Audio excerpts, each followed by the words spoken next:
What is the Islamic dress code for men and women Islam? Quite a long question.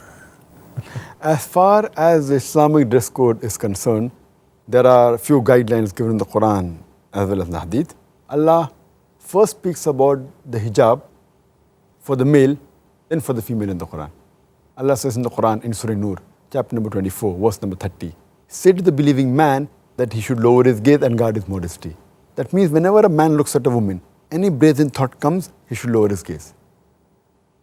Once there was a person, a Muslim, staring at a girl for a long time. I told him, brother, what are you doing? It's haram in Islam. So he said, our beloved Prophet said, the first glance is forgiven, the second is prohibited. I have not completed half my glance.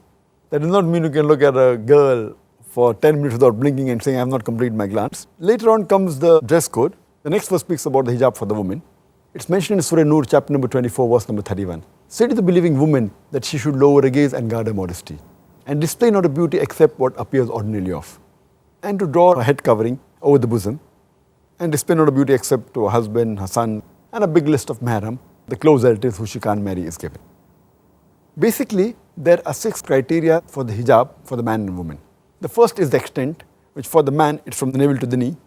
For the woman, the complete body should be covered. The only part that can be seen are the face and the hands up to the wrist. There are some scholars who say that even this should be covered.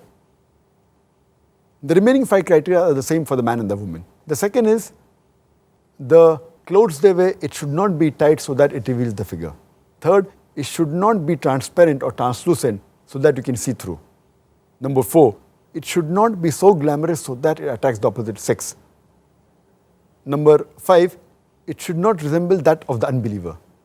And there's the hadith in Sahih Muslim, volume number 3, in the book of dress, hadith number 5173, where once a person was wearing a saffron colored clothes. So the Prophet said that remove this color resembles that of the unbeliever.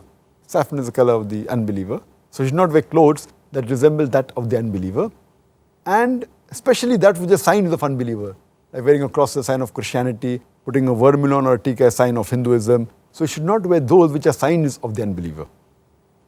And the 6th criteria is you should not wear clothes that of the opposite sex.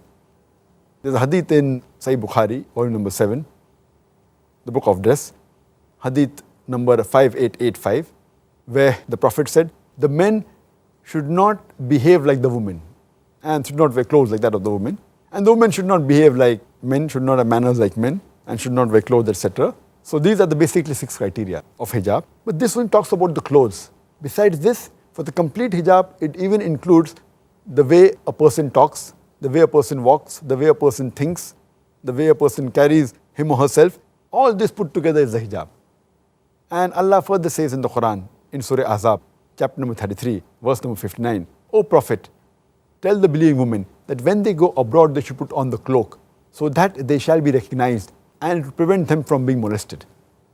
And I always give an example that if there are 2 twin sisters who are very beautiful, equally beautiful, if they're walking down the streets of maybe London, the city where you stay, and if one of the sisters is wearing the complete hijab, complete body covered except the face and the hands up to the wrist, and the other twin sister who's equally beautiful, she is wearing the western clothes, mini skirts or short, and around the corner there is a hooligan who's waiting for a catch. I want to ask you the question, which girl will it tease? Will it tease the girl wearing the mini skirt, or will it tease the girl wearing the hijab? Which girl will it tease? Ooh, definitely the one with the mini skirt. That's right. So Quran rightly says that hijab has been prescribed for the woman so that it will prevent them from being molested. So these are the basic 6 criteria for hijab. And furthermore, there are other rulings about clothes, etc. As far as the gents' clothes are concerned.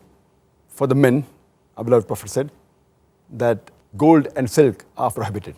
It's mentioned in Sunan Nisai, book of Zinat, chapter number 40, hadith number 5147, where the beloved Prophet said, 2 things, gold and silk are forbidden for the males of my ummah, but they're permissible for the females.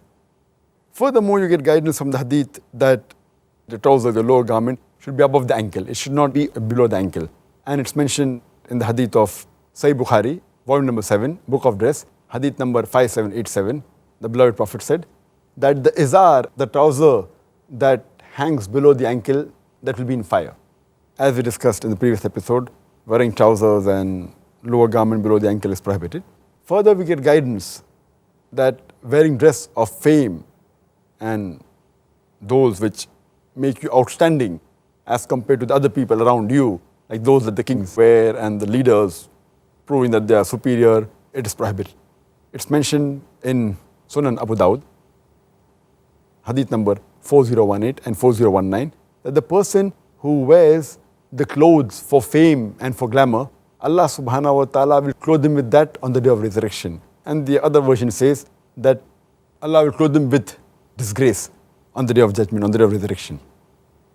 There are further guidelines given that it's preferable that you wear white clothes. And the Prophet said, it's mentioned in Sunan Abu Dawud, in the book of dress, volume number 3, hadith number 4050, the Prophet said that wear white garments because they are the best of your garments, and shroud the dead person in white.